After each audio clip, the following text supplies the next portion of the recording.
Mahu kita tak marah pada zakat Majlis Agama Pulau Pinang. Kita kerja setengah mati. Pagi jadi siang jadi malam, malam jadi siang. Kepala jadi kaki, kaki jadi kepala. Pergi pagi balik hutang, dapat gaji nak bayar hutang. Tiba kita dapat APF banyak. Ataupun orang pencen dapat golden handshake, gratuity, puluh ribu kadang-kadang. Tiba datang jabatan, tiba datang geng-geng zakat Majlis Agama, minta pula kita duit. Yang kerja aku teruk-teruk, engkau suka-suka hati minta. Senang tak nak bagi? Susah. Dia siap cari pula kitab lain yang mengatakan tak bayar-bayar. Ada pula kitab lain tu.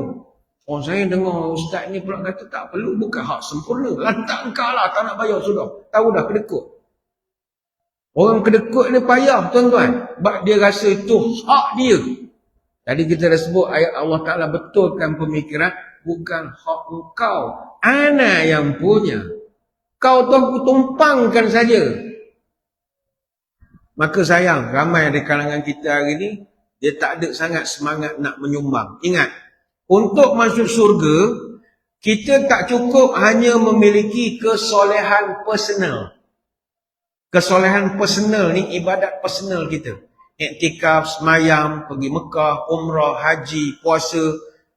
Itu personal kita.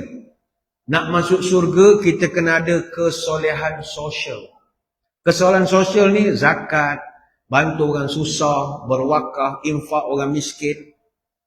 Tapi yalah, kita di negara ini, dari segi menyumbang agak rendah.